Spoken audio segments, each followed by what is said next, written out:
ओम नमो भगवते वासुदेवाय। ओम नमो भगवते वासुदेवाय। ओम नमो भगवते वासुदेवाय। ओम नमो भगवते वासुदेवाय। ओम नमो भगवते वासुदेवाय। श्रीमद् भागवतम प्रथम स्कंद अध्याय 8। गर्भ में परीक्षित की रक्षा और कुंती के द्वारा भगवान की स्तुति और युधिष्ठिर का सुख। सूत जी कहते हैं, इसके बाद पांडव ने श्री कृष्ण के साथ जलांजलि के इच्छुक मरे हुए स्वजनों का तर्पण करने के लिए स्त्रियों को आगे करके गंगा तट पर गए। वहाँ उन सब ने मृत बंधुओं का जलदान दिया और उनके गुणों का स्मरण करके बहुत विलाप किया। तदंतर भगवान के चरण कमलों की धूलि से पवित्र गंगा जल में पुनः स्नान किया। वहाँ अपने भाइयों के साथ कुरुपति महाराज युधिष्ठिर, धृतराष्ट्र, पुत्र शोक से व्याकुल गंधारी, कुंती और द्रौपदी सब बैठकर मरे हुए स्वजनों के लिए शोक करने लगे। भगवान श्री कृष्ण ने सौम्य आदि मुनियों के साथ उनको सांत्वना दी और समझाया कि संसार के सभी प्राणी काल के अधीन हैं। मौत से किसी को भी कोई बचा नहीं सकता। इस प्रकार भगवान श्री कृष्ण ने अजात शत्रु महाराज युधिष्ठिर को उनका वह राज जो धूर्तों ने छल से छीन लिया था वापस दिलाया तथा द्रौपदी के केशों का स्पर्श करने से जिनकी आयु क्षीण हो गई थी उन दुष्ट राजाओं का वध कराया। साथ ही युधिष्ठिर के द्वारा उत्तम सामग्रियों से तथा पुरोहितों से 3 अश्वमेध यज्ञ कराए। इस प्रकार युधिष्ठिर के पवित्र यश को 100 यज्ञ कराने वाले इंद्र के यश की तरह चारों तरफ फैला दिया। इसके बाद भगवान श्री कृष्ण ने वहां से जाने का विचार किया। उन्होंने इसके लिए पांडव से विदा ली। व्यास आदि ब्राह्मणों का सत्कार किया। उन लोगों ने भी भगवान का बड़ा ही सम्मान किया। तदंतर सात्विकी और उद्धव के साथ द्वारका जाने के लिए रथ पर सवार हुए। उसी समय उन्होंने देखा कि उत्तरा भय से भेल होकर सामने बड़दौड़ी चली आ रही है। उत्तरा ने कहा, देवाधीश जगदीश्वर, आप महायोगी, आप मेरी रक्षा कीजिए। आपके अतिरिक्त इस लोक में मुझे अभय दान देने वाला कोई नहीं है, क्योंकि यहाँ सभी परस्पर एक दूसरे के मृत्यु के निमित्त बन रहे हैं। प्रभु, आप सर्वशक्तिमान है। यह दहकते हुए लोहे का बाण मेरी ओर दौड़ा आ रहा है। स्वामी, मुझे भले ही जला डाले, परंतु मेरे गर्भ को नष्ट न करे, ऐसे कृपा कीजिए। सूत जी कहते हैं, भक्तवत्सल भगवान श्री कृष्ण उसकी बात सुनते ही जान गए कि अश्वत्थामा ने पांडव के वंश को निर्वीज करने के लिए ब्रह्मास्त्र का प्रयोग किया है। सौनक जी, उसी समय पांडव ने भी देखा कि जलते हुए 5 बाण हमारी ओर आ रहे हैं, इसलिए उन्होंने भी अपने अपने अस्त्र उठा लिए। सर्वशक्तिमान भगवान श्री कृष्ण ने अपने अनन्य प्रेमियों पर, शरणागत भक्तों पर बड़ी विपत्ति आई जानकर अपने निज अस्त्र सुदर्शन चक्र से उन निज जनों की रक्षा की। योगेश्वर श्री कृष्ण समस्त प्राणियों के हृदय में विराजमान आत्मा है। उन्होंने उत्तरा के गर्भ को पांडव की वंश परंपरा चलाने के लिए अपनी माया के कवच से ढक दिया। सौनक जी, यदि ब्रह्मास्त्र अमोघ है और उसके निवारण का कोई उपाय भी नहीं है, फिर भी भगवान श्री कृष्ण के तेज के सामने आकर वह शांत हो गया। यह कोई आश्चर्य की बात नहीं समझना चाहिए, क्योंकि भगवान तो सर्व आश्चर्यमय है। वे अपने निज शक्ति माया से स्वयं जन्मा होकर भी संसार की सृष्टि रक्षा संहार करते हैं। जब भगवान श्री कृष्ण जाने लगे तब ब्रह्मास्त्र की ज्वाला से मुक्त अपने पुत्र के और द्रौपदी के साथ सती कुंती ने भगवान श्री कृष्ण की इस प्रकार स्तुति की। कुंती ने कहा, आप समस्त जीवों के बाहर और भीतर एक रस में स्थित हैं, फिर भी इंद्रिया और वृत्तियां देखे नहीं जाते, क्योंकि आप प्रकृति से परे आदि पुरुष परमेश्वर हैं। मैं आपको नमस्कार करती हूँ। इंद्रियों से जो कुछ जाना जाता है उसकी तह में आप विद्यमान रहते हैं और अपनी ही माया के पर्दे में अपने को ढके रहते हैं। मैं अबोध नारी, आप अविनाशी पुरुषोत्तम को भला कैसे जान सकती हूँ।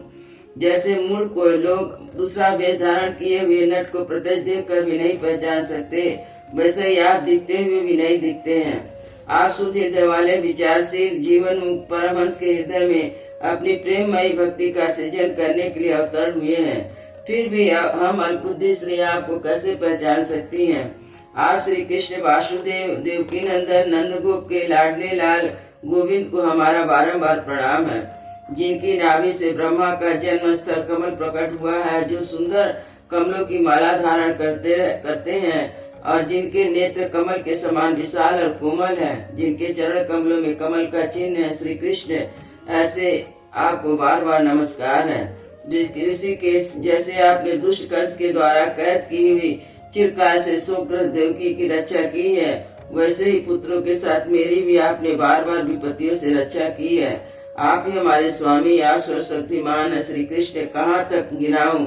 विष से, लक्षागृह से, भयानक आग से, हिडिंब से, आदि राक्षसों की दृष्टि से, दुष्टों की दूत सभा से, वनवास की विपत्ति से, अनेक बार युद्ध में भी अनेक महारथियों के शस्त्र से, अभी अभी अश्वत्थामा के ब्रह्मास्त्र भी आपने भी हमारी रक्षा की है।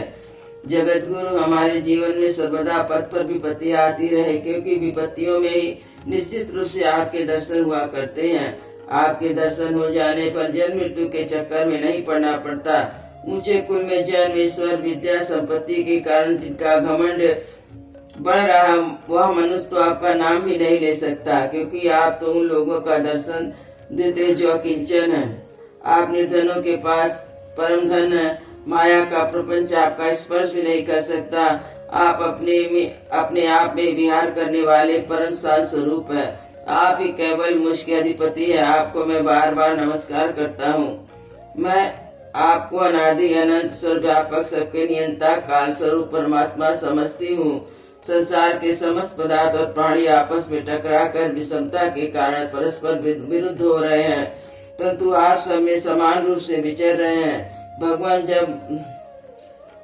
आप जब मनुष्यों से लीला करते हैं तब आप क्या करना चाहते हैं कोई नहीं जानता। आपका कोई मित्र नहीं और न अप्रिय है। आपके संबंध में लोगों की बुद्धि विषय में हुआ करती है। आप विश्व के आत्मा, विश्व रूप, ना जन्म लेते हैं ना कर्म करते हैं, फिर भी पशु पक्षी, मनुष्य, ऋषि, जलचर आदि में आप जन्म लेते हैं। उन योनियों के अनुरूप दिव्य कर्म भी करते हैं। यह आपकी लीला ही तो है। जब बचपन में आपने दूध की मटकी फोड़कर यशोदा मैया को खिंचा दिया, तब उन्होंने अपने को बांधने के लिए हाथ में रस्सी ली। तब आपकी आंखों में आंसू छलक आए थे। काजल अपोलो पर बह चला था। नेत्र चंचल हो रहे थे। भय की भावना से आपने मुख को नीचे की झुका लिया था। आपकी दशा लीला छवि का ध्यान करके मैं मोहित हो जाती हूँ। भला जिससे भय भी भय मानता, उसकी यह दशा। आपने अजन्मा होकर भी जन्म क्यों लिया, इसका कारण बतलाते हुए कोई महापुरुष तो ये कहते हैं कि जैसे मलयाचल की कृति का विस्तार करने के लिए उसमें चंदन प्रकट होता है, वैसे ही आप अपने प्रिय भक्त पूर्ण श्लोक राजा यदु की कीर्ति का विस्तार करने के लिए आपने उनके वंशज में अवतार ग्रहण किया। दूसरे लोग यूँ कहते हैं कि वसुदेव देवकी ने पूर्व जन्म में सुतपार विष्णु के रूप में आपसे वरदान प्राप्त किया था, इसलिए आप अजन्मा होते हुए भी जगत के कल्याण, दैत्यों के नाश के लिए उनके पुत्र बने। कुछ लोग यूँ कहते हैं कि पृथ्वी दैत्य के अत्यंत भार से समुद्र में डूबते हुए जहाज की तरह डगमगा रही थी, पीड़ित हो रही थी। तब ब्रह्मा जी की प्रार्थना से उसका भार उतारने के लिए आप प्रकट हुए। कोई महापुरुष तो यूँ कहते हैं जो लोग इस संसार में अज्ञान, कामना और कर्मों के बंधन में जकड़े हुए हैं, पीड़ित हो रहे हैं, उन लोग के लिए श्रवण स्मरण करने, योग लीला करने के लिए विचार से आपने अवतार ग्रहण किया है। भक्त जन बार बार आपके चरित्र का श्रवण, गान, कीर्तन, स्मरण करके आनंदित होते रहते हैं। यूं ही अवलिंब आपको उस चरण कमल का दर्शन कर पाते हैं जो जन्म मृत्यु के प्रवाह को सदा के लिए रोक देता है। भक्त वांछा कल्तर प्रभु, क्या अब आप अपने आश्रित संबंधी हम लोगों को छोड़कर जाना चाहते हैं? आप जानते हैं कि आपके चरण कमलों के अतिरिक्त हमें और किसी का सहारा नहीं है। पृथ्वी के राजाओं के तो हम यूं ही विरोधी हो गए हैं। जैसे जीवन के बिना इंद्रियां शक्तिहीन हो जाती है, वैसे ही आपके दर्शन के बिना यदुवंशी के और हमारे पुत्र पांडव के नाम तथा रूप का अस्तित्व क्या रह जाता है। गदाधर, आपके विलक्षण चरण चिन्हों से चिन्हित या कुरुजा अंगल देश की भूमि आज जैसे शोभायमान हो रही है, वैसे आपके चले जाने के बाद न हो पाएगी। आपकी दृष्टि के प्रभाव से देश की पकी फसल, लता, वृक्षों से समृद्ध है। ये वन, पर्वत, नदी, समुद्र भी आपकी दृष्टि से ही वृद्धि हो रहा है। आप विश्व के स्वामी है, विश्व की आत्मा विश्व रूप यदुवंशी और पांडव में मेरी बड़ी ममता हो गई है। आप कृपा करके स्वजनों के साथ जोड़े हुए स्नेह की दृढ़ पासी को काट दीजिए। श्री कृष्ण जैसे गंगा की अखंड धारा समुद्र में गिरती है, वैसे ही मेरी बुद्धि सखा यदुवंश शिरोमणि आप पृथ्वी के भार रूप राज वेशधारी दैत्यों को जलाने के लिए अग्नि स्वरूप है। आपकी शक्ति अनंत है गोविंद। आपका अवतार गौ ब्राह्मण देवताओं का दुख मिटाने के लिए हुआ है। योगेश्वर चराचर के गुरु भगवान, मैं आपको नमस्कार करती हूँ। सूर्य जी कहते हैं, इस प्रकार कुंती ने बड़े मधुर शब्दों से भगवान की अधिकांश लीलाओं का वर्णन किया। सुनकर भगवान कृष्ण अपनी माया से मोहित करते हुए मंद मंद मुस्कुराने लगे।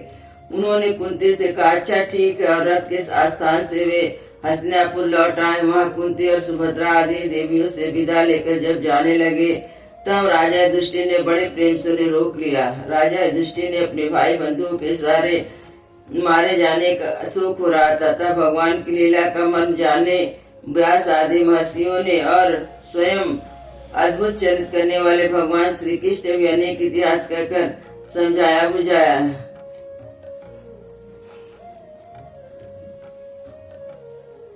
राजा युधिष्ठिर ने अपने भाई बंधुओं के मारे जाने का बड़ा शोक हो रहा था। भगवान की लीला का मर्म जानने वाले व्यास आदि महर्षियों ने और स्वयं अद्भुत चरित करने वाले भगवान श्री कृष्ण ने अनेक इतिहास कहकर उन्हें समझाने की बहुत चेष्टा की, परंतु उन्हें सांत्वना न मिली, उनका शोक न मिटा।